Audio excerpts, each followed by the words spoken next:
민주당의 공든 역사를 지키는 겁니다. 지난번에 1,500만 원이었거든요. 그래서 되게 가벼운 마음으로 시작했다가 네. 5천만 원 그러니까 막 자세가 달라지더라고요. 네. 너무 액수가 많아서. 뭐 김용남 후보를 디스한 거다. 그거 아닙니다. 안 냈다면 김용남 후보는 다른 데 가셨을 거잖아요. 그래 만약에 한 가지 잘못한 걸 저에게 꼽으라고 하면 대부업이 나왔을 때 왜 그 대부업과 관련한 확실한 입장을 취하지 않았을까? 95% 이상이 예, 정청래 대표에 대해서는 네. 우호적이지 않다. 예. 그리고 그런데 네, 이번 시간은 예고해드린 대로 더불어민주당 최민희 의원과 함께 최고위원 출마 변도 한번 좀 저희가 여쭤보기도 하고요. 이번 전당대회 관련된 여러 이슈들 한번 짚어보도록 하겠습니다. 최민희 의원님 어서 오십시오. 예, 안녕하세요. 네. 최민희입니다. 반갑습니다. 너무 반갑습니다. 약한 코스프레 하시는 거 아니에요? 제가요? 네. 그런가? 아니, 제가 오늘 저희 모신 일에 가장 머리에도 힘주시고 저는 이 네. JTBC 분장실이 너무 좋아요. 예뻐져요. 아 그렇습니까? 네. 근데 화장 잘 먹으셨습니다. 좀 무서워하는 분들이 많아요. 그러게요. 의원님을. 근데 무엇보다 우리 네. 남편이 무서워합니다. 알겠습니다. 자 그리고 오늘 신혜영 기자도 함께하겠습니다. 안녕하십니까? 네, 반갑습니다. 서미화 의원이 참 다른 의원들이 무서워한다고 내가 이제 안 무서우니까 내가 나가겠다 이런 네, 얘기 했었잖아요. 네. 그거 보셨어요 혹시 인터뷰? 아유 죄송해서 어떡하지? 못 봤어요. 아 못 보셨어요? 그 좀 유명한 인터뷰인데. 아 못 봤어요. 근데 네. 그 의미는 이제 아무래도 제가 오래되고 고생도 예. 많이 하고 예, 그러니까 제가 여성으로 사실 안 보시면서도 여성 최고위원 후보로 나가니까 다른 여성 의원들이 좀 봐주는 거죠. 근데 그거를 그냥 무서워서 안 나간다 이렇게 표현하시는 거예요. 사실 그 밑바닥에는 농만진만 이렇게. 예, 제가 한 8년 동안 피선거권이 박탈되고 네. 밖에 있었잖아요. 그런데 그 8년 동안 열심히 일을 해서 그에 대한 동정의 표시이실 거예요. 알겠습니다. 자 일단 최고위원 출마하시는데 본인의 역할이 뭡니까? 최고위원 출마해서 가장 내가 해야 될 어떤 과업 같은 게 혹시 가장 중요하게 생각하시는 게 있다면? 네, 첫 번째가 민주당의 공든 역사를 지키는 겁니다. 공든 역사를 지킨다. 네, 저희 민주당의 최초의 대통령이 김대중 대통령이신데 예. 예를 들면 국민의힘 쪽에 박정희, 전두환, 노태우를 제외하고는 아마 그렇게 고생하시면서 대통령 된 분이 없을 거예요. 네. 현해탄에서 네네네. 수장되실 뻔도 하시고 그렇게 이제 DJ 그리고 그 다음에 노무현 대통령 그 드라마는 다 아시지 않습니까? 극적인 드라마 네. 단일화가 깨지고 그때 어떤 일이 있었는지 그 다음에 문재인 대통령 그리고 이재명 대통령까지 그러니까 저희가 대통령님들을 통해서 대한민국의 민주주의와 그리고 국민의 삶과 이런 걸 조금씩 진전시켜 왔다고 생각합니다. 그런데 최근에 네.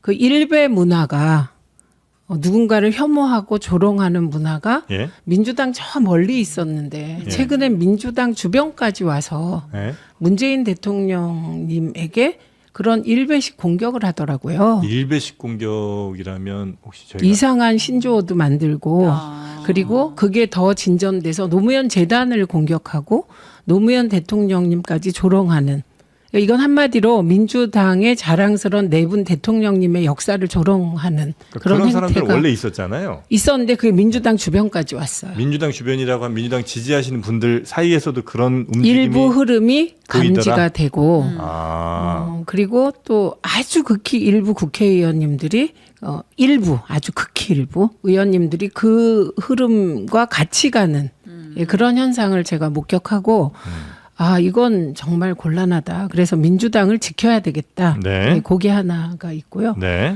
다른 하나는 지금 검찰 개혁의 마무리 단계에서 수사 기소 분리에 대한 근본적인 문제 제기가 민주당에서 나왔잖아요. 네. 그래서 저는 약속한 개혁은 약속을 지키자, 진행하자. 그래서 제가 그리고는 빨리 민생 개혁으로 넘어가야 한다. 네. 이건 무슨 말이냐면, 그러니까 상대적 박탈감이 지금 나타나는 게 제가 되게 가슴이 아픕니다. 네. 그래서 주가는 6천, 7천, 8천, 9천까지 찍고 수출은 호조라고 하고 반도체는 호황이고 세수가 100조 이상 거친다는데 골목 상권은 아직도 찬바람이 불고 그리고 내 호주머니는 두둑해지지 않는다. 그래서 그런 어떤 경제 호조의 성과가 국민들께 전해지도록 하는 게 민생 개혁입니다. 네. 예, 그래서 그 민생 개혁의 견인차가 되겠다. 예, 이렇게 두 가지입니다. 네. 의원님은 이재명 정부가 약속한 계획을 지키지 않고 있다고 생각하세요? 아니 검찰 개혁과 관련하여 지금 현재 1년이 지났는데 저희가 검찰 개혁을 마무리하지 못하고 있잖아요. 네. 그런데 그건 이재명 정부가 아니라 민주당이 해야 되는 거예요. 입법을. 네, 민주당이 입법을 해야 네. 예, 행정부가 실행할 거 아닙니까? 네. 예, 근데 그래서 그 검찰 개혁의 마무리라고 하는 게 네, 검경 수사권 분리입니다. 네, 그러니까 완전 보안 수사권도 줄 수 없다. 그 보안 수사권이라는 말 자체가 저는 약간 어폐가 있다고 생각합니다. 그냥 수사권을 존치하는 거예요. 일부 수사권 존치 이렇게 네. 표현해야 된다고. 보안 수사 요구권도 생각합니다. 사실은 같은 맥락이라고 보세요. 보안 수사 요구권은 다르죠. 그거는 요구권인데. 그건 이제 네. 당연히 있어야 되는 것이고 네, 보안 수사 수사권은 없어야 요구권으로 된다. 충분하다. 예, 이렇게 봅니다. 보안 수사권은 설령 국민들이 원한다 해도 안 돼요. 아, 그건 네. 지금 이제 이게 혼란이 좀 왔는데요. 네. 그 국민들이 원하는 것이 네. 경찰이 수사를 잘 못하거나 암장시키거나 이런 걸 걱정하시는 거잖아요. 그것은 중수청과 네. 보안수사 요구권과 네. 그리고 공수처로 해결할 수 있다. 예. 그래서 대안을 만들어서 제시하면 이해해 주실 거라고 보고 예, 이거는 서영교 법사위원장의 생각이기도 합니다. 공식적으로 밝히셨습니다. 네. 예. 그러니까 저희가 뭐 10월에 중수청의 출범도 앞두고 있지만 공수처는 기존에도 활동을 해왔잖아요. 근데 여태까지 이제 국민들의 공수처 활동을 보고 그렇게 크게 신뢰하지는 못하는 것 같고, 그리고 어쨌든 보안수사 요구권이라고 했을 때 뭐 민주당 TF 아니든 김용민 의원 아니든 거기에 대해서도 요구한다고 했을 때 검찰이 안 들으면 어떻게 제대로 견제할 수 있는 게 맞아? 뭐 징계한다고? 그럼 징계의 원칙은 뭔데? 뭘 근거로 할 건데? 아직도 조율되지 너무 않은 것들이 많아서 충분히 대안이 마련되지 않았다고 네, 대안이 생각하는 것 마련되고 같아요. 있다고 합니다. 저희 의총에서 네. 서영교 위원장께서 나오셔서 그런 모든 문제 제기를 네. 한 개별 단위들을 다 만나고 있다. 그리고 그들의 얘기를 충분히 들었다. 네. 네. 특히 이번에 최근에 장모 씨 사건으로 여성계가 걱정을 많이 하시잖아요. 네. 그 부분과 관련하여 이미 만났다. 얘기를 충분히 들었고 예. 그분들이 그럼 검찰을 더 신뢰하냐? 아니더라.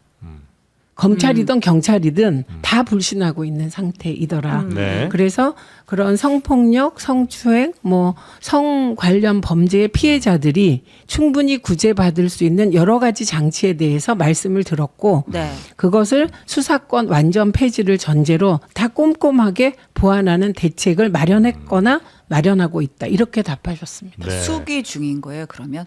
아니 그러니까 이게 그건 막 거의 속도전으로 가기는 어려운 상황 같네요, 그러면. 그건 직접 서영교 위원장 모셔서 물어보십시오. 네네. 근데 저는 이 뭐 보안 수사권, 보안 수사 요구권 뭐 당연히 둘이 극명한 차이가 있지만, 그러니까 보안 수사권 폐지, 수사권의 완전 폐지가 이제 국민의 명령이다, 이제 이런 말씀도 하셨잖아요. 제가요? 네. 지금?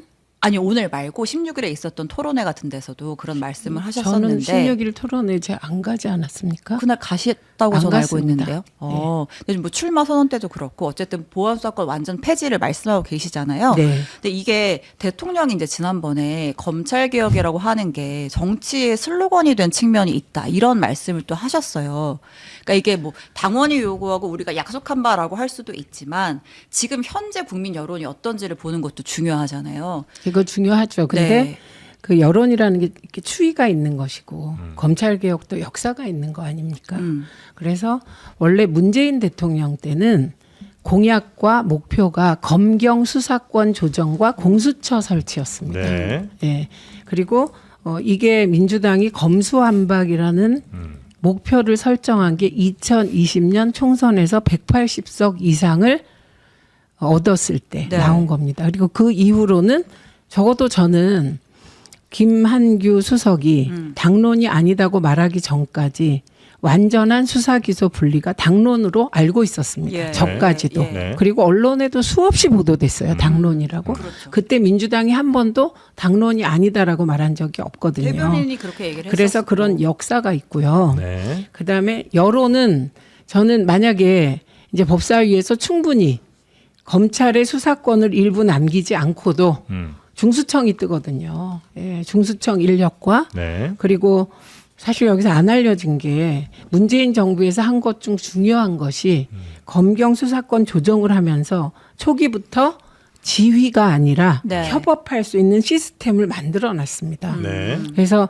사실 어떻게 협업할 것인가가 지금 논의 주 의제가 돼야 된다고 저는 보는데 네. 이게 지금 시각은 완전히 검찰과 경찰이 수사하는 거 검사가 하나도 모르는 상태에서 진행되는 것 같은 인상을 주잖아요. 근데 그렇지 않습니다. 시스템이. 네. 처음부터 들여다볼 수 있고 의견을 제시할 수 있습니다. 네, 네, 그래서 네. 이 부분 그리고 여러 가지 보완책이 경찰만 수사하는 거다. 경찰이 수사를 독점한다. 뭐 이런 말도 또 하더라고요. 그거 아니고요. 중수청이 더 수사를 꼼꼼하게 할 수 있는 영역이 있습니다. 그거는 네. 이제 그 6대 범죄 분야가 있는 것이고. 아, 그렇죠. 거기 예. 등 없애야죠. 이제.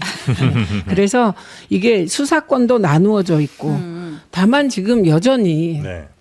최근에 국민의힘 시의원이 성범죄를 저질렀어요. 네. 그래서 그 성범죄 저지른 시의원에 대하여 경찰이 영장을 청구했어요. 네. 그런데 검찰이 그 영장을 안 내줘요.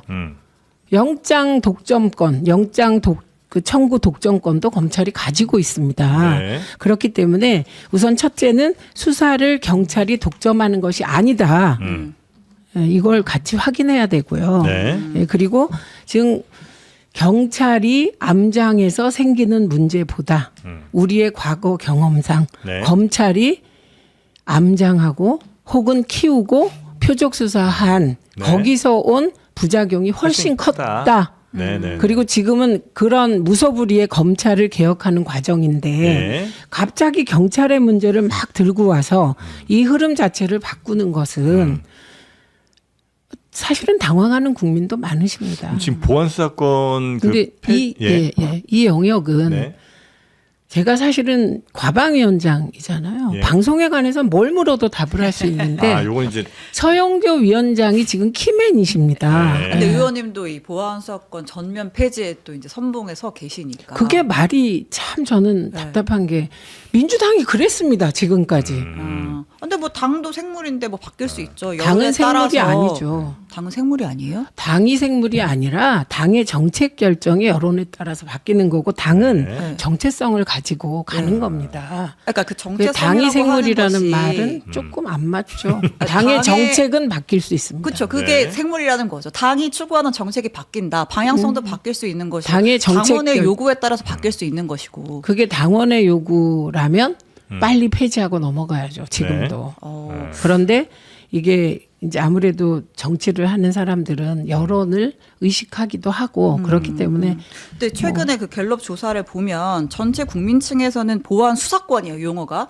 보안 수사권 유지해야가 61%였고 폐지해야 한다가 23%였는데 민주당 지지층만 놓고 봤을 때도 보안 수사권을 유지해야 한다가 더 높더라고요. 아니 근데요. 제가 지금 계속 말씀드리는 게 이 여론이 지금 그렇지.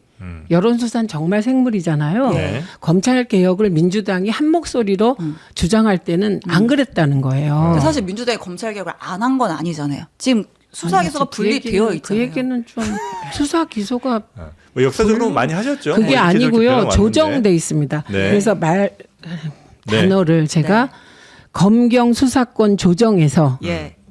2020년에 2020년에 검수완박. 네. 그러니까 이게 수사 기소 완전 분리로 나아간 게 2020년 논의 때부터다 이렇게 말씀드리잖아요. 네. 그래서 그때 소위 중수청도 만들고 이렇게 하자고 하면서 6대 범죄를 남기는데 거기에 등을 붙여서 네. 한동훈 법무부 장관이 등을 활용해서 여러 되돌렸다 가지 이제 판단을 하시는 네, 것 그런 같고. 거니까 네.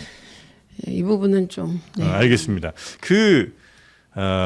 당내에서도 뭐 이런 보안 수사권 폐지에 대해서 이제 반대하는 목소리 지금 이제 막 나오는 거는 좀 덜 개혁적인 거예요? 아니면 정말 여론의 눈치를 보는 거예요? 아니면 왜 사람들이 저러는지 이해하기 어려우신 거예요?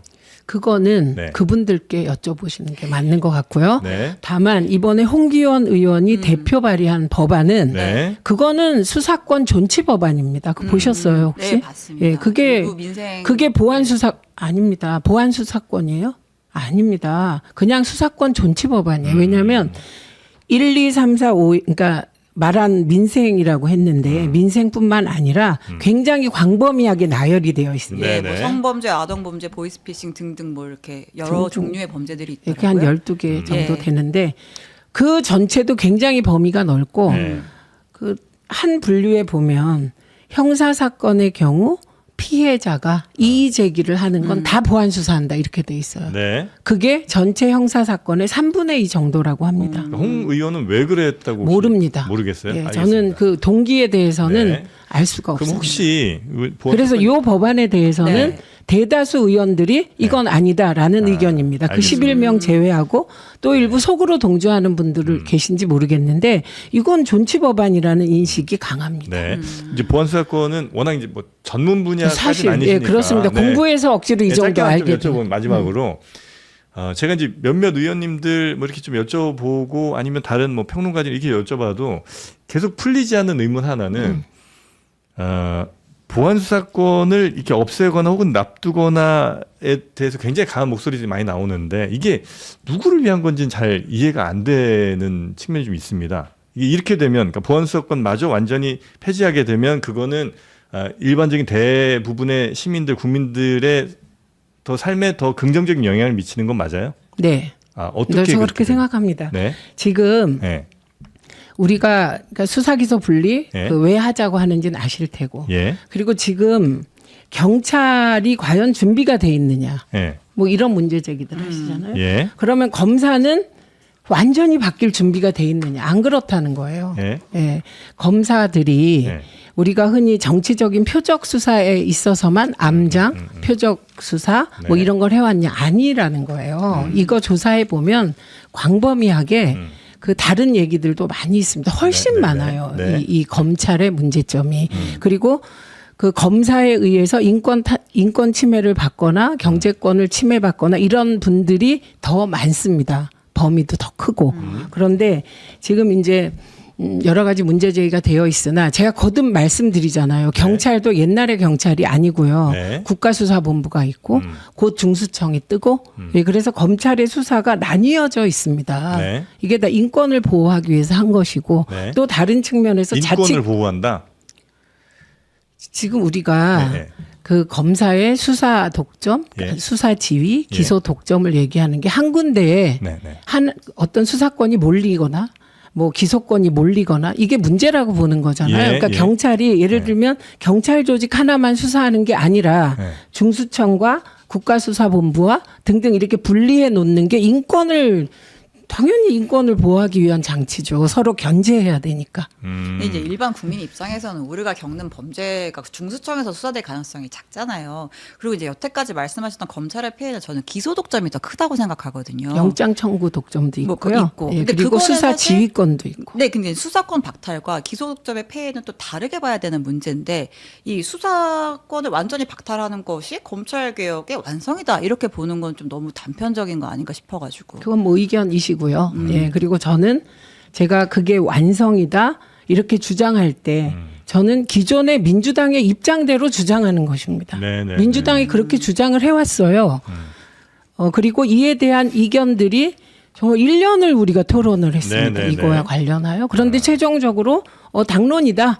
보안 수사 요구권으로 간다. 이렇게 했기 때문에 네.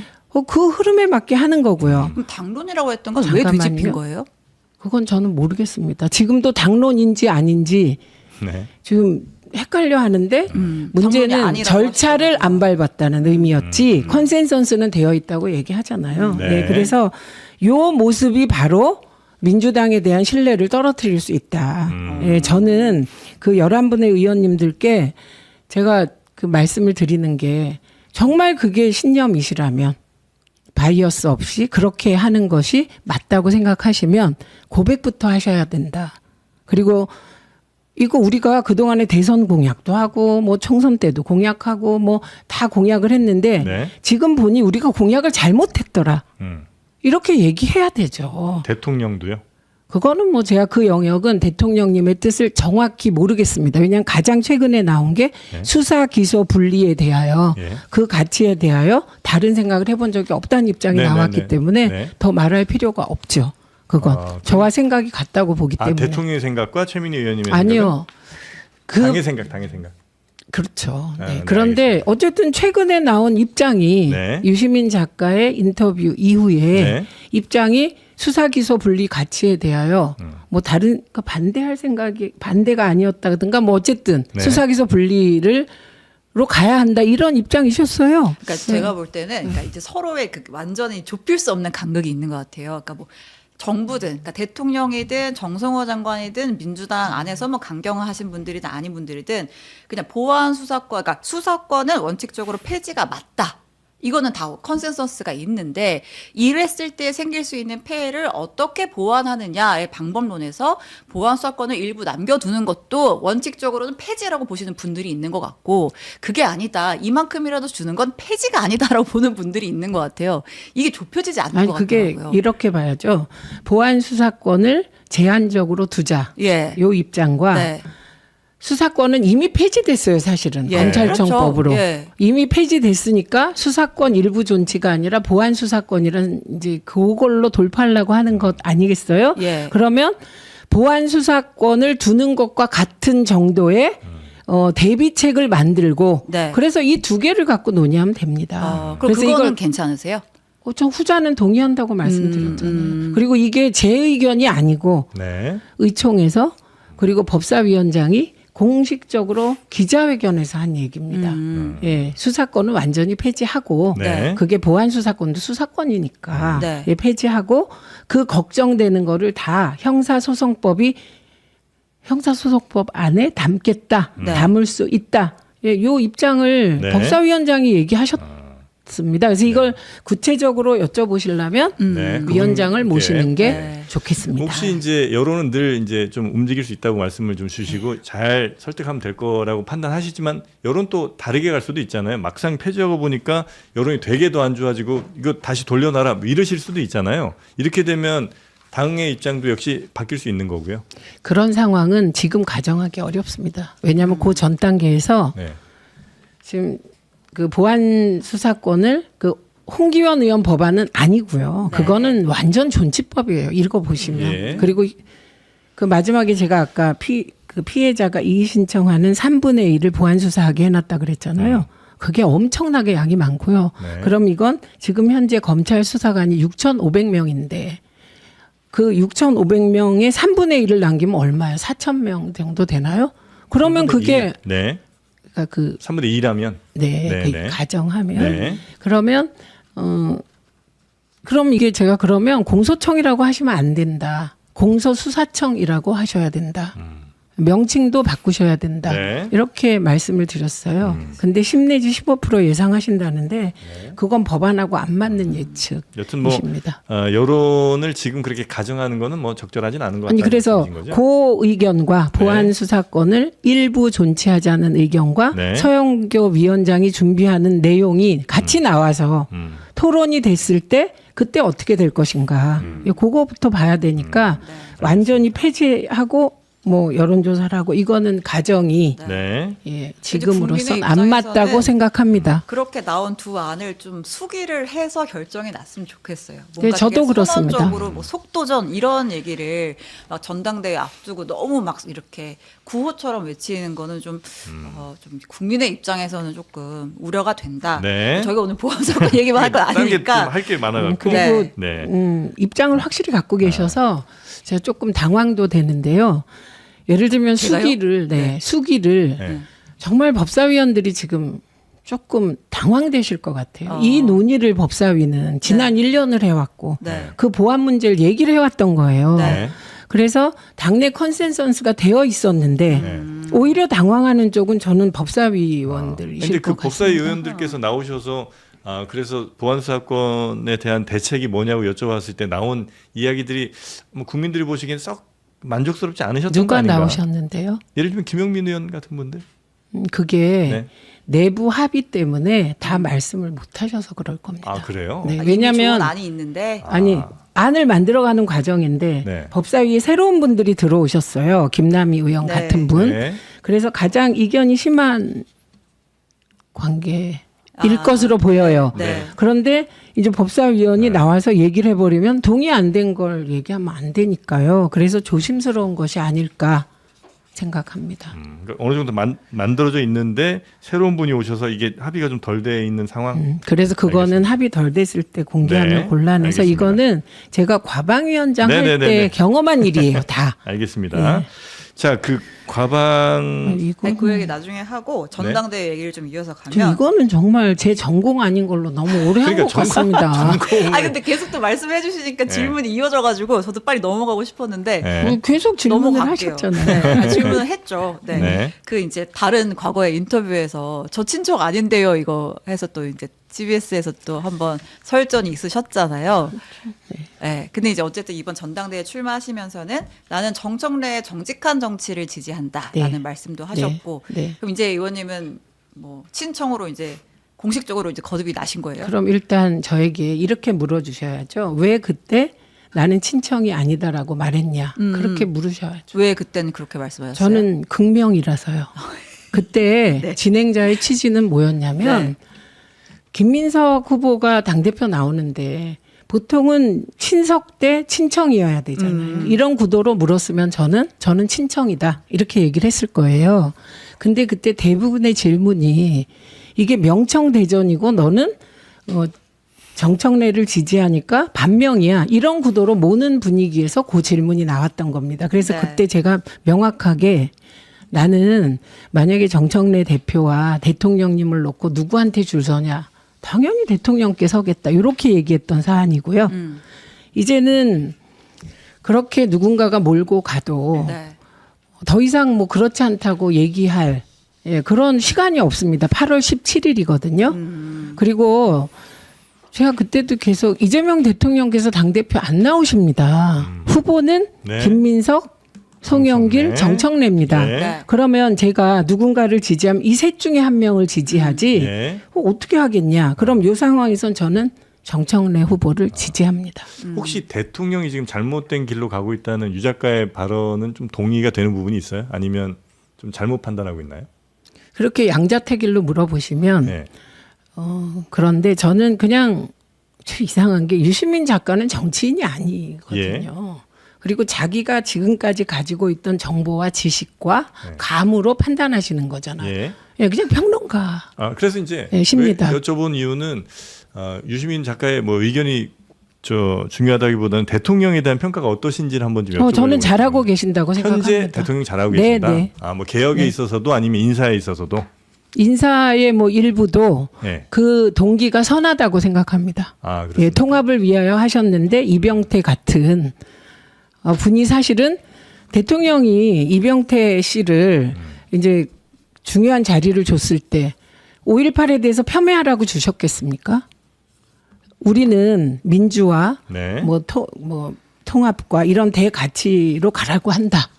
그러니까 당신이 와서 좀 당신의 전공 분야에 대해서 일을 하라 이런 뜻이셨잖아요. 네. 그러면 그분이 준비가 안 된 상태로 저는 직을 받았다고 생각하는 쪽입니다.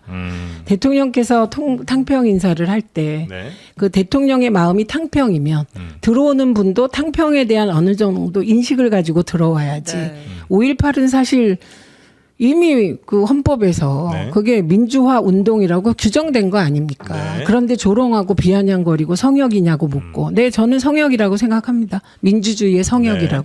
그럼 4.19는 아니냐? 전 4.19도 성역이라고 생각합니다. 60항쟁은 아니냐? 네. 역시 성역이라고 생각합니다. 대통령의 어떤 뭐 인사든 정책이든 이게 의도가 좋다고 평가를 좋게 받기는 어렵잖아요. 그 결과에 대해서 당연히 이제 책임을 져야 되는 지위이기도 하고. 네, 그래서 그만두라고 하시고 네. 하신 게 책임지신 거라고 생각하고요. 그래서 현재까지 네. 대통령의 인사나 뭐 정책에 있어서는 불만이 없으신 걸로. 네, 저는 동의 안 되는 것들이 있지만 네. 대통령의 인사권을 존중하고 대통령이 왜 이병태 같은 분을 통합적인 측면에서 인사를 하셨는지 그 동기를 이해합니다.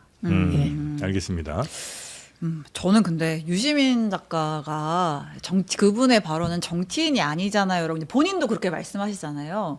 나는 정치하는 사람 아니라고 말씀하셔서 저는 이미 그 이상의 진영 내에서의 영향력을 갖고 계신 분이 말씀을 다 하시고 당원들에게 지지층에 큰 영향을 미쳐놓고 근데 나는 정치인 아니니까라고 하는 건 약간의 책임회피 같다는 생각도 아니요, 좀 그렇게 들거든요. 안 보입니다. 왜냐하면 예를 들면 현역 정치인과 평론가는 완전히 다른 거예요. 예. 예. 그리고 평론의 영역에서 그분이 영향력이 있는 것까지 뭐라고 할 수는 없잖아요. 그러면 영향력이 있으니까 너는 권력이야. 이렇게 얘기하는 것도 무리라고 보고요. 그래서 저는 평론가는 그리고 특히 유시민 작가의 평론은 많은 고민과 그 지식에 기반해서 나온다고 생각합니다. 네. 이제 유시민 그래서 평론가가 이야기한 뭐 증축 재건축론에 대해서 그건 제가 이해를 솔직히 잘 못하고 있고요. 오히려 저는 되게 같은 의견을 갖고 계시다고 생각했거든요. 그러니까 지금 이 이야기를 하셨잖아요. 이번 전당대회 출마하면서 현재 근데 제가- 당내에 중도 확장으로 가자고 하는 노선이 있고 제3의 길로 가자고 하는 노선이 있고 아니다 이제 코어 지지층을 좀 더 단단하게 다져야 한다는 노선이 있는데 나는 우리의 지지층을 더 단단하게 다지는 쪽에 역할을 해야겠다고 생각해서 출마를 하게 됐다. 그거 하나가 또 빠지셨는데요. 뭐가 빠졌죠? 우리 코어 지지층을 단단하게 하는 건 그거는 리모델링도 아니고 아무것도 아니에요. 그냥 해야 되는 작업이에요. 그리고 제 얘기가 뭐였냐면 그러니까 제가 지금 이해하지 못하는 게 리모델링, 재건축 뭐를 제가 모른다는 뜻이에요. 그런 그 건축적인 차이를. 용어를 이해를 못하고 있어요. 네. 그래서 제가 얘기했다 혼났어요. 어떤 분한테. 그리고 또 재개발이 있다고 또 누가 얘기를 네, 해서 네, 네, 네. 그건 또 뭔지 그래서 그거는 제가 이해를 못하겠다는 뜻이고 저는 한마디로 정계 개편 구상을 다 하고 있다고 생각합니다. 누가? 정계 개편. 대통령이요? 아니 모두 다 정치인들은 지금. 아, 네, 그리고 네. 저는 자꾸 대통령을 말씀하시는데 대통령님은 네. 그 구상을 잘 알 수가 없어요. 우리가 전해 듣기 때문에 정확하지 않을 수 있고 예. 그런데 적어도 전당대회에 나와 있는 두 후보는 입장을 명확히 밝혔어요. 정계 개편 구상을. 우선 정청래 대표는 네. 민주당의 코어를 단단하게 하겠다. 그리고 조국혁신당과는 통합하겠다. 네. 진보 정당과는 연대하겠다. 네. 그러면 조국혁신당과의 통합이 정계 개편이 아니냐? 정계 개편입니다. 예, 그래서 정계 개편 구상이라고 보고 네. 그다음에 김민석 후보의 경우도 구체적으로 조국혁신당에 대해서 통합을 한다면 세 가지 원칙 요게 지켜지면 하겠다 이렇게 조건을 달아서 네. 아예 얘기를 해버렸어요. 그러니까 그분도 이미 정계 개편 하겠다고 말한 거예요. 그런데 두 분의 차이는 김민석 후보의 경우는 그거만 하는 게 아니라 중도 쪽으로 뭔가 넓게 확장해서 좀 이렇게 커지겠다. 네. 요거까지 구상을 밝히셨잖아요. 그래서 이게 네. 정계 개편 구상이 나온 겁니다. 예. 그래서 저는 그 김민석 후보가 얘기하는 중도 네. 확장을 어떤 식으로 할 것인지 이게 저에게 잡히지 않고 네. 정청래 대표가 하는 얘기는 그렇게 해서 민주개혁 세력 소위 네. 진보는 연대하고 통합해서 단단해져서 일을 잘하면 네. 중도는 선거 때 우리에게 표를 줄 것이다. 이재명 대통령도 잘하실 거고 네. 그렇기 때문에 이게 달라요. 그 지점만. 네네. 네. 근데- 그래서 중도 확장의 선우가 다른 겁니다. 네. 뭐 어떤 걸 선택하셔도 괜찮긴 한데. 저는 전자가 네. 맞다고 보는 거죠. 경험상. 근데 예. 코어가 지금 흔들리나요? 코어가 흔들린다는 표현 또 뭔지 모르지만 되게 답답해하시는 코어가 있는 건 맞습니다. 뭐에 대해 답답해하시죠? 지금 이 상황. 어떤 상황? 예. 그럼 이 상황. 코어가 흔들린다는 말을 제게 물으셨을 때 그럼 왜 물으셨어요? 그러니까 코어를 확실하게 다지고 가신다고 이건 하길래 일반론이에요. 일반론.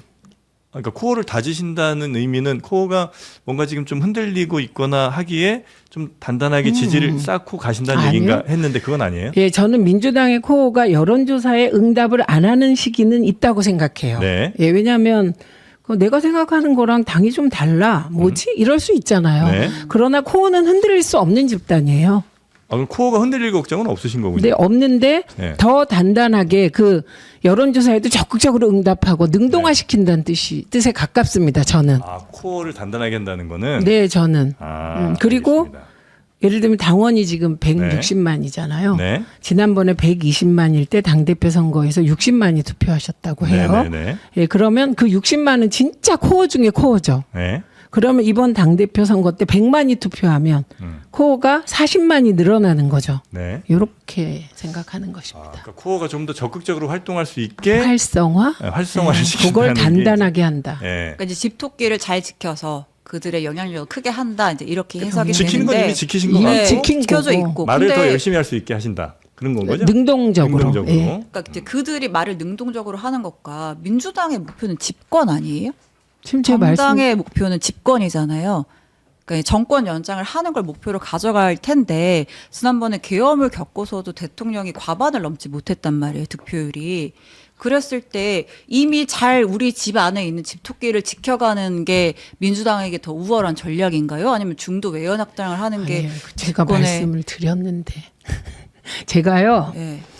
외연 확장에 동의한다. 음. 선후의 문제다 이렇게 네. 말씀드렸어요. 단단하게 더 코어를 만들면 오히려 그게 중도를 확장하는데 훨씬 더 도움될 도움이 것이라고 되나요? 생각하시는 거고 김민석 후보 같은 경우는 중도 확장을 해서 그 다음에 이제 우리 정권을 계속해서 이제 가는 건데 선후가 이제 서로 약간씩 다르다는 그게 말씀이신 다른 거죠? 거지 네. 집권을 위한 전략이 목표는 같다. 다른 거예요. 네. 예, 총선 승리를 하는데 네. 이제 저 같은 경우는 그 조국 혁신당과 합당을 빨리 하지 않으면 저는 지난 총선에서 4, 50군데가 그냥 1000표 미만으로 대처로 승부가 났습니다. 네. 예, 그런 곳은 잘못하면 조국 혁신당이 후보를 다 낼 경우 위험하다고 생각해요. 혹시 이게 현실이에요. 네. 예. 그 예를 들어 최근에 이제 뭐 코어 논쟁이 있었을 때는 아마 김어준 씨였던 걸로 기억하는데 코어가 지금 흔들리고 있다라는 이제 얘기를 했었었잖아요. 근데 그 사람이 얘기하는 코어와 우리 의원님이 얘기하시는 코어는 조금 다른 코어인가요? 아니면 같은 코어인데 진단을 좀 다르게 하시는 건가요? 잘 모르죠. 그건 모르시고. 김어준 씨가 말한 코어가 누군지는 제가 모르겠고 핵심 다만 지지층이죠. 핵심 지지층. 그 핵심 지지층은 안 흘린다니까요. 안 흔들린다니까요. 그분이 흔들렸다고 얘기하는 건 네. 제가 보기에는 네. 그 여론조사에 답변을 안 하고 네. 약간 요런 정도의 상태를 표현을 그렇게 한 게 아닐까. 그러니까 열심히 그런 이제 뜻입니다. 지지하시는 분이 잠깐 뭐 대통령이 혹은 뭐 여당이 조금 뭐 다른 모습 보인다 갑자기 다른 투표를 하거나 이럴 일은 없잖아요. 저는 그렇게 생각합니다. 예. 그래서 흔들린다는 네. 표현을 왜 썼는지 네. 김어준 씨를 불러서 물어보시고 저는 네. 코어를 단단하게 한다고 해서 아까 설명드렸잖아요. 네. 투표 있잖아요. 당대표 선거에 투표하는 사람 수. 음. 그게 굉장히 중요합니다. 당은. 그런데 그 숫자가 늘면 정말 우리 권리당원들이 코어잖아요. 사실. 네. 권리당원이 현재 160만이거든요. 그런데 그분들이 160만이 다 한다면 이번 지방선거가 막 언론에서는 뭐 분열이고 뭐 혼란스럽다고 해도 코어를 더 단단하게 하는 역할을 했다고 평가할 수 있는 거거든요. 네. 네. 그 코어에는 혹시 조국 혁신당을 또 열심히 지지하신 분도 역시 민주당이 코어에도 포함이 되는 경우가 많나요? 저는 모르겠습니다. 그건 예, 이중 당적은 금지되어 있고요. 이중 당적? 저는 네. 권리당원만 얘기한 겁니다. 그래서 저는 지금 조국 혁신당은 빨리 합당했으면 좋겠다. 그래서 논의를 차분히 빨리 시작했으면 좋겠다라고 네. 말씀을 드리는데 네. 이때 우리가 합당을 얘기할 땐 그 지지자 통합도 같이 얘기하는 거기 때문에 네. 예. 혹시 조국 혁신당과의 합당을 걱정하시는 분들은 조국 혁신당과의 합당을 했을 경우에 조국 혁신당에 대해서는 그러니까 민주당 혹은 뭐 이재명 대통령에 대해서는 그래 한번 잘하나 볼게라고 이제 지지 정도 놓으셨다가 조국 혁신당까지 가면 나는 아니라고 생각하시는 분들도 있을 수 있다. 그래서 합당을 이렇게 하지 말자는 분들도 계시잖아요. 요거는 뭐 현실이죠. 예, 그런 걱정하는 분들이 계십니다. 네. 그러나 현실적으로 예를 들면 그분들이 세력화돼서 다른 당을 만든 것도 아니고, 네. 그죠? 그냥 성향으로 계신 거잖아요. 그런데 조국혁신당은 현실적인 정당이에요. 네. 12석의 국회의원을 가진 권력을 분점한 곳입니다. 네. 그리고 지난 총선 2020년 총선, 2024년 총선을 네. 생각해 보시면 그때 부정할 수 없는 게 지민비죠. 네, 지역구는 네, 네, 민주당, 비례는 조국혁신당. 이렇게 해서 12석 된 거거든요. 네. 그러니까 그 권력을 만들어둔 지지 기반이 있다는 뜻이거든요. 네. 그래서 저는 그 권력을 가진 쪽과의 통합이 중요하다고 보는 거지 더. 네. 예를 들면 이거를 이렇게 생각하니까 그 사람들 때문에 이걸 해야 되고 이것 때문에 이걸 못 해야 되고 혹은 이걸 하기 위해서 조국혁신당과 통합을 안 하겠다. 이렇게 생각해서는 곤란하다고 네. 생각합니다. 조국 혁신당 지지하신 분들과 민주당 지지하신 분들 혹은 대통령 선거에서 이재명 대통령을 뽑았던 분들은 같으실 거 아니에요, 대체로.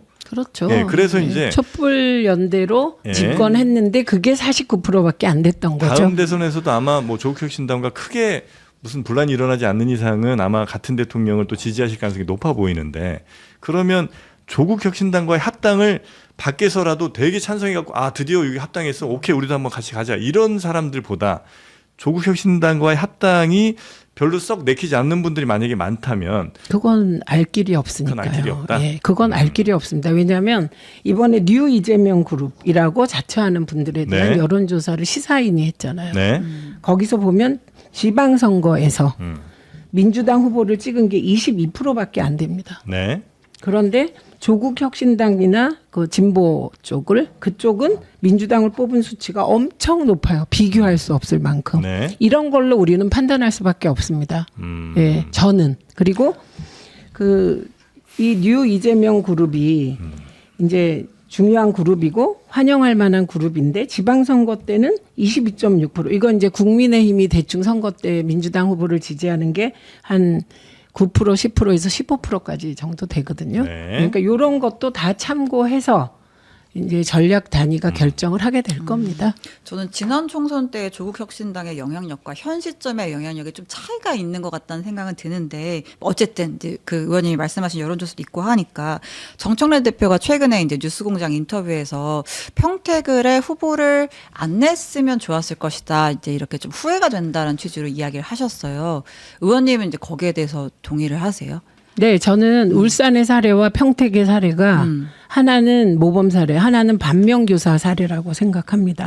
예, 그런데 울산의 경우는 김상욱 후보가 이게 이제 소위 중도 확장론을 얘기하는 분들의 좋은 근거가 될 것 같아요. 네. 왜냐하면 김상욱 후보 자체가 민주당에 오래 있던 분이 아니잖아요. 그렇죠. 예, 중도 보수 일부 소구력이 있어요. 그러니까 후보가 그것도 울산에서 그리고 여기에 그 황명필 조국혁신당 후보가 일찍이 드랍을 하면서 지지를 해줍니다. 그리고 진보 정당 후보가 김종훈 후보는 그 어려운 단일화 과정을 인내해서 단일화가 성사돼요. 그리고 거기로서 끝나지 않고 열심히 선거운동을 해줍니다. 그러니까 이게 연대의 모범 사례예요. 네. 그래서 울산은 사실 민주당이 되기가 되게 어려운 상황인데 당선이 됐습니다. 네. 평택은 그다음에 평택의 경우는 네. 이건 연대도 없고 정말로 그 극한 대립을 하다가 국힘에게 뺏긴 케이스잖아요. 이걸 보면서 연대를 했거나 그러면 그 연대가 어려웠다면 그때 우리 당 상황 때문에 네. 연대가 어려웠다면 양보라도 아니요. 연대가 어려웠다면 애초에 다른 결정을 했어야 하지 않아? 라는 정도의 소회를 밝히신 거라고 생각합니다. 다른 결정이라면 어떤 게 가능합니까? 뭐 그건 여러 가지 경우일 후보를 안 수가 있죠. 냈어야 근데 맞다? 확실한 건 네. 이걸 놓고 또 뭐 김용남 후보를 디스한 거다. 그거 아닙니다. 안 냈다면 김용남 후보는 다른 데 가셨을 거잖아요. 그렇거든요. 그게. 네. 그러니까 이게 공천의 막바지에서 벌어가지는 여러 가지 상황에 대해서 이건 정말 당대표 아니면 모릅니다. 그건 혹시 당 대표가 책임질 일은 아니에요? 거기가 후보도 여러 번 바뀌었다고 하니 저간의 사정을 들어봐야 하지 않겠습니까?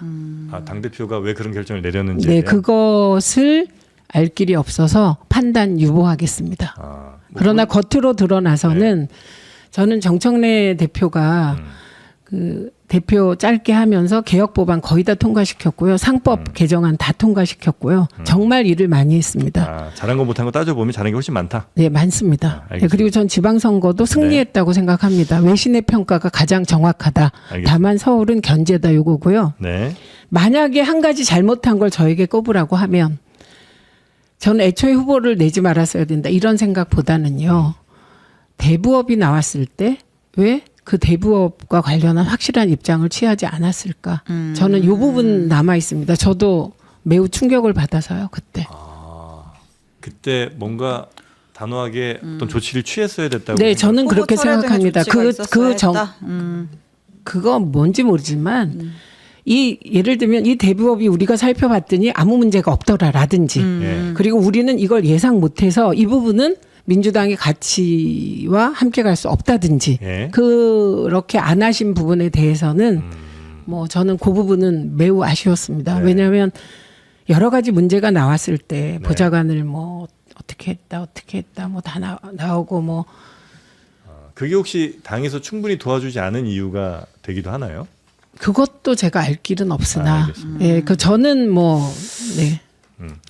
정말 이게 여쭤볼 게 너무 많은데 네. 짧게 그 청년 정치 중요하잖아요. 아닌가요 혹시? 중요하죠. 중요하죠. 예. 그러면 청년들이 좀 더 들어올 수 있게 길을 가능하면 더 열어주거나 아니면 문턱을 좀 낮춰주는 일들은 필요하지 당연하죠. 않을까요? 근데 이번에 기탁금 이슈 같은 거는 그럼 어떻게 혹시 아니 그 판단하고 있습니까? 기탁금은요. 네. 지금 저도 깜짝 놀랐어요. 2천만 원, 3천만 원 그래서 네. 처음에 지난번에 1,500만 원이었거든요. 그래서 되게 가벼운 마음으로 시작했다가 네. 5천만 원 그러니까 막 자세가 달라지더라고요. 예, 예, 예. 너무 액수가 많아서. 네. 그래서 뭐 기탁금 액수를 낮춰주면 후보들은 다 긍정적이겠죠. 네. 그리고 그런데 지금 현재 민주당 그 전대관리위원회 그리고 선관위 이건 선관위 소관이에요. 네. 기탁금은 선관위에서 하는 일이 미리 여러 가지를 좀 살펴서 결정을 하시지 않고 결정이 된 다음에 뒤집어지고 재논의하는 건 저로서는 매우 죄송하게 생각합니다. 알겠습니다. 혹시 언론이 약간 좀 기울어져 있습니까? 그렇게 판단을 좀 하시는 것 같기도 해서. 뭐를 말씀하시는 예를 들면 뭐 한겨레 뭐 얼마 전 인터뷰였던 것 같은데 한겨레 경향 같은데도 너무 일방적으로 정청래 후보에게 불리한 보도들 좀 많이 한다. 네, 그렇습니다. 모니터해 보면 그렇습니다. 아, 근데 그 네. 이유는 네. 저도 알 길이 알 길이 없는데 단 하나. 네. 김어준 씨를 비난하고 뉴스공장을 폄훼하는 건 이유가 있다. 그거는 전혀 우리 일반인들과는 상관없는 의제 싸움이다. 예, 의제 싸움에서 의제 싸움이고 그동안에 조선일보가 보수에서 점하고 있던 그런 의제 설정 능력. 네. 예, 그거에 대해서 제가 민원연 사무총장 하면서 안티조선 연대까지 만들어서 네, 네. 그 잘못된 의제 설정과 네. 싸웠는데요. 지금은 진보의 의제 설정을 제가 보기엔 뉴스공장이 하고 있습니다. 네. 네, 그렇습니다. 그래서 오히려 진보 언론도 그 의제 설정의 어떤 역량 이런 거에서 뉴스공장하고 경쟁하고 있고 네. 뭐 그럴 예. 수 있겠죠. 예, 예. 네, 그리고 경쟁, 예. 이제 경쟁하고 있고 근데 굳이 이제 따져보자면 한겨레나 경향의 뭐 유튜브 채널 수가 얼마나 되는지 잘 모르겠으나 아마 신문 종이 판매 부수 얼마 안 될 것 같고요. 그죠? 그리고 아마 구독자나 뭐 실시간 시청자든 아니면 조회수 따져봐도 아마 그 뉴스공장이나 뭐 하여튼 큰 채널들 있잖아요. 여기에 비교하면 한참 10분의 1도 안 되는 정도 수준 아닐까 싶습니다. 아니 그런데 10분의 1이건 그게 기울어진 거를 따지면 한참 더 이쪽이 더 기울어지지 제가요. 않았을까요? 네. 그건 종합적으로 기울어졌다고 말씀하셨잖아요. 근데 저는 제가 그렇게 기울어졌다가 아니라 95% 이상이 예, 정청래 대표에 대해서는 네. 우호적이지 않다. 예. 그리고 어? 그런데 지금 얘기하는 건 네. 한겨레나 경향이나 뭐 뉴스공장하고 대비해 봤을 때 그런데 한 가지가 빠졌죠. 네. 조중동도 있고 보수 쪽도 있고 JTBC도 있고 많잖아요. 그거 다 합치면 네. 다 합쳐도 안 될 것 같은데요.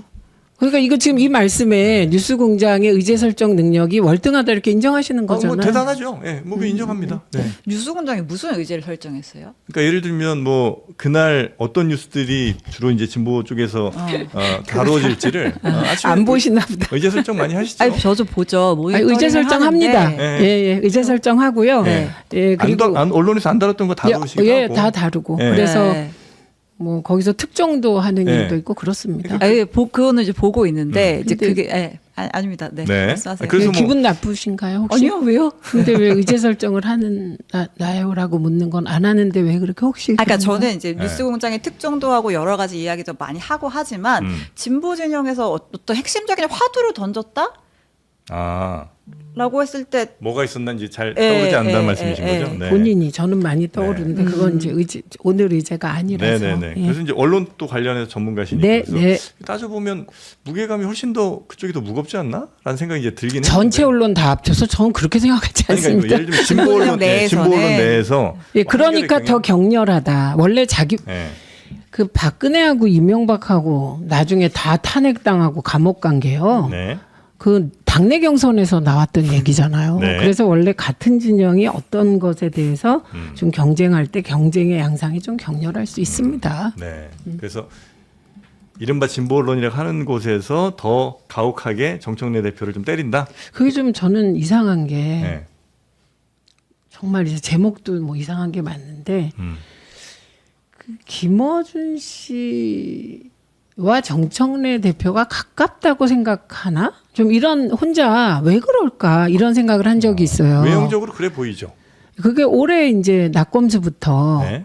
그 김어준의 역사는 지금 겸유공이 아니잖아요. 사실은 낙검수에서부터 신뢰가 쌓인 거 아닙니까? 네네네네. 그때 이명박이 거의 진보를 뭐 싹을 말리겠다 이런 식일 때 낙검수를 시작했기 때문에 생긴 건데 네. 그리고 그때 이제 탄압받던 야당 정치인들이 아무 데서도 안 불러주니까 이제 낙검수에도 나가고 뭐 이렇게 된 거잖아요. 역사가. 네. 예, 그렇지만 예를 들면 적어도 언론이 현재 뭐 검찰 개혁을 놓고 찬반을 논할 때 그것도 예. 진보 언론이 그리고 이 정치인의 살아온 길을 논할 때 공평해야죠.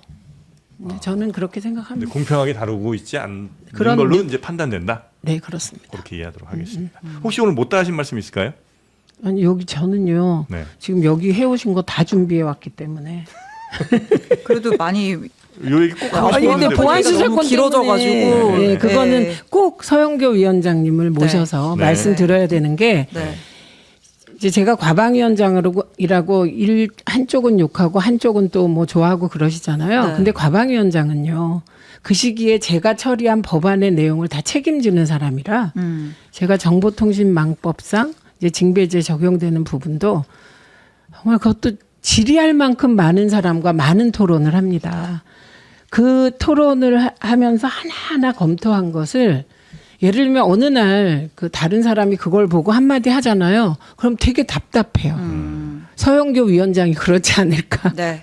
싶습니다. 알겠습니다. 서영교 위원장이랑 정청래 후보도 좀 저희 방송 나오라고 좀 해주세요. 열심히 섭외를 하고 있는데 정청래 후보가 안 나오고 계셔가지고. 네. 그 말을 왜 저한테 하시는 네, 거예요? 아니, 저는요. 뭐 일정을 그나마 네. 조금 받은 것도 네. 후보 등록한 이후 받았고요. 네. 저는 동지입니다. 네. 알겠습니다. 네, 그래서 제가 어느 방송 이런 얘기를 하는 관계는 네. 아닌 것 같습니다. 알겠습니다. 최민희 의원님 오늘 대단히 감사하고요. 네. 또 뵙겠습니다. 예, 고맙습니다.